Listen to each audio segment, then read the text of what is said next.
Hello അസ്സാം വലൈക്കും, welcome back. പുതിയൊരു വീഡിയോയിലേക്ക് എല്ലാവർക്കും സ്വാഗതം.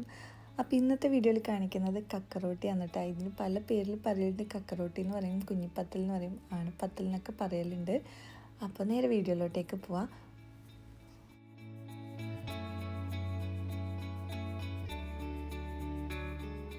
ഇനിയിപ്പോൾ ഇതിലേക്കുള്ളൊരു കറി റെഡിയാക്കി എടുക്കുക. ബീഫ് കറി എന്നിട്ട് ഉണ്ടാക്കുന്നത്. അപ്പോൾ കുക്കർ അടുപ്പിലേക്ക് വെച്ചിട്ടുണ്ട്. ചൂടായി വന്നാൽ വെളിച്ചെണ്ണ ഒഴിച്ച് കൊടുക്കുക. പിന്നെ ഇതിലേക്ക് ഒരു ഉള്ളി ചേർത്ത് കൊടുക്കുന്നുണ്ട്.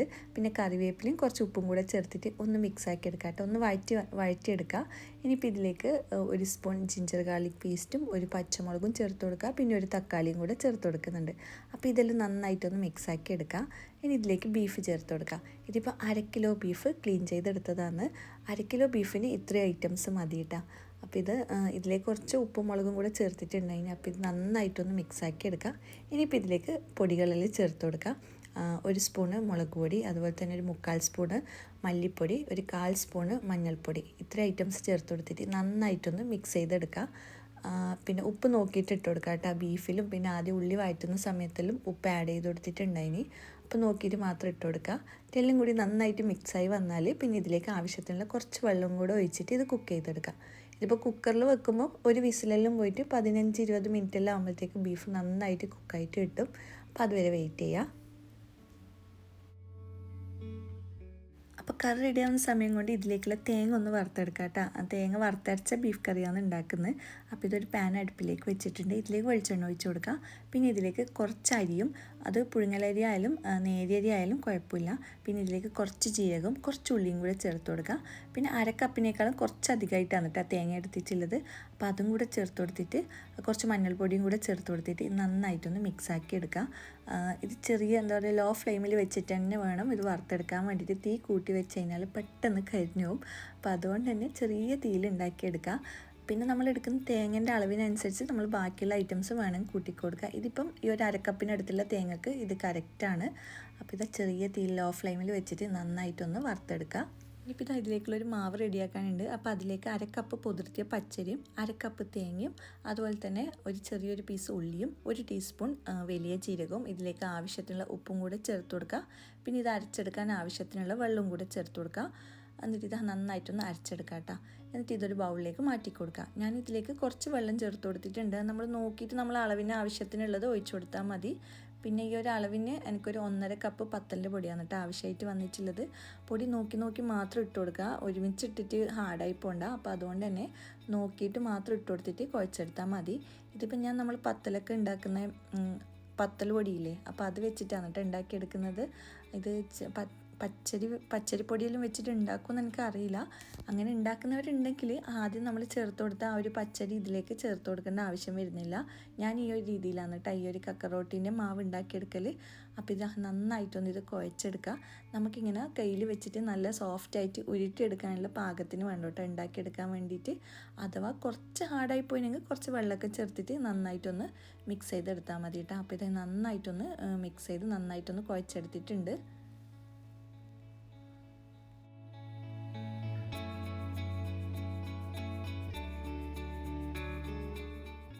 അപ്പോൾ ഇത് അതിൻ്റെ ഇടയിൽ ഈ ഒരു തേങ്ങ ഒന്ന് ഇളക്കി കൊടുക്കുന്നുണ്ട് കേട്ടോ. ഇത് ലോ ഫ്ലെയിമിൽ വെച്ചുകൊണ്ട് തന്നെ കുറച്ച് ടൈമാവും. അപ്പോൾ ഇടയ്ക്ക് ഇതുപോലെ ഒന്ന് ഇളക്കി കൊടുത്താൽ മതി.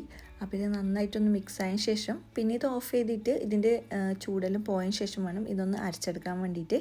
അപ്പം ഞാനിതൊന്ന് ഒന്ന് മിക്സ് ചെയ്ത് കൊടുത്തിട്ട് മാറ്റി വെക്കുന്നുണ്ട്.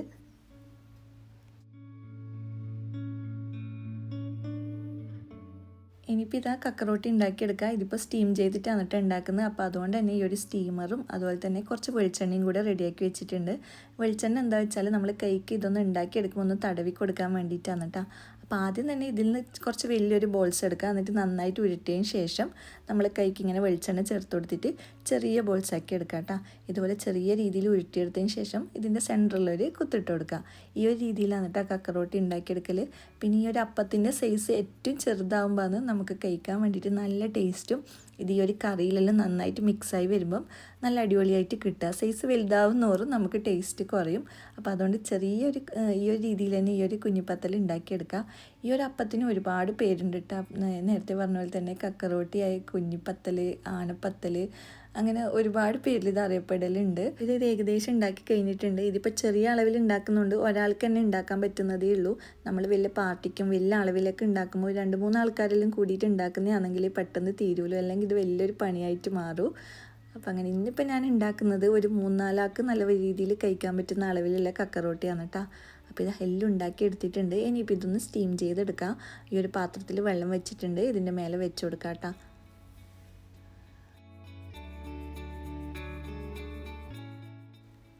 അപ്പോൾ ഇതാ ഈ ഒരു സമയമാകുമ്പോഴത്തേക്ക് ബീഫ് കറിയിൽ റെഡി ആയിട്ട് വന്നിട്ടുണ്ട്. ഇതിൻ്റെ ആവിയും കാര്യങ്ങളൊക്കെ പോയിട്ടുണ്ട്. ഇനിയിപ്പോൾ ഞാനിത് കുക്കറിൽ നിന്ന് മാറ്റിയിട്ട് ഒരു പാത്രത്തിലേക്ക് ഒഴിച്ചു കൊടുക്കുന്നുണ്ട് കേട്ടോ. എന്നിട്ട് ഇതൊന്ന് നന്നായിട്ടൊന്ന് തിളച്ചെടുക്കുക. ഒന്ന് നന്നായിട്ടൊന്ന് മിക്സായി വന്നാൽ നമ്മൾ നേരത്തെ വറുത്ത് വെച്ച തേങ്ങയില്ലേ, അത് ചേർത്ത് കൊടുക്കുക. അതിലേക്ക് കുറച്ച് വെള്ളവും കൂടെ ചേർത്ത് നന്നായിട്ടൊന്ന് അരച്ചെടുത്തതിന് ശേഷം ഈ ഒരു കറിയിലേക്ക് ഒഴിച്ചു കൊടുക്കുക കേട്ടോ. ഇത് തേങ്ങക്കറി ഈ ഒരു വറുത്തരച്ച രീതിയിൽ വെക്കുമ്പോൾ തന്നെയാണ് ഈ ഒരു കക്കറോട്ടിക്ക് നല്ല ടേസ്റ്റ് ഉണ്ടാവൽ. പിന്നെ ഈ ഒരു കക്കറോട്ടി ചിക്കനിലും മട്ടനിലും ബീഫിലും എല്ലാം ഉണ്ടാക്കലുണ്ട്. പിന്നെ ഇങ്ങനെ തേങ്ങയിൽ വറുത്തരച്ച് വെക്കുമ്പോൾ തന്നെയാണ് ഈ ഒരു അപ്പം നല്ല ടേസ്റ്റ് ഉണ്ടായാൽ. അപ്പോൾ ഇത് തേങ്ങയിൽ ഒഴിച്ചിട്ട് ഒന്ന് തളിച്ച് വന്നു കഴിഞ്ഞാൽ ഇത് അടച്ച് വെക്കാം കേട്ടോ. ഫ്ലെയിം ഓഫ് ചെയ്യുക.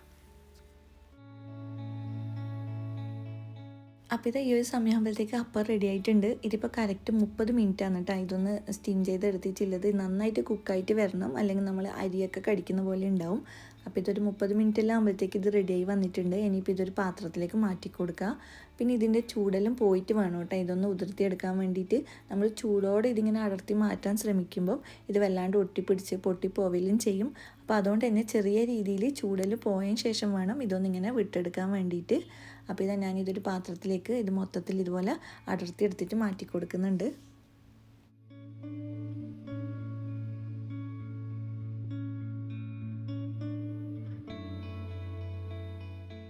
ഇത് അപ്പൽ ഇങ്ങനെ ഉതിർത്തി എടുത്തിട്ടുണ്ട്. ഇനി ഇതിലേക്ക് കറി ഒഴിച്ചിട്ട് നന്നായിട്ടൊന്ന് മിക്സാക്കി എടുക്കാം കേട്ടോ.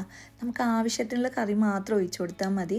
അതുപോലെ തന്നെ ചൂടോടെ കഴിക്കുമ്പോൾ നമുക്ക് എത്രയാണോ അപ്പം വേണ്ടത് ആ ഒരു രീതിയിൽ മാത്രം ഉണ്ടാക്കിയെടുത്താലും മതി. കാരണം ബാക്കിയുള്ള അപ്പം നമുക്ക് ഫ്രിഡ്ജിൽ വെച്ചിട്ട് പിന്നെയും നമുക്ക് യൂസ് ചെയ്യാൻ പറ്റും. അപ്പം മൊത്തത്തിൽ കറി മിക്സ് ചെയ്തെടുക്കണമെന്നില്ല. അപ്പോൾ നോക്കിയിട്ട് മാത്രം ചേർത്ത് കൊടുക്കുക. ഞാനിപ്പോൾ ഇതാ ഇതിലേക്ക് ആവശ്യത്തിനുള്ള കറി ഇങ്ങനെ നോക്കി നോക്കി ഒഴിച്ചു കൊടുത്തിട്ട് ഒന്ന് മിക്സ് ചെയ്തെടുക്കലാണ്.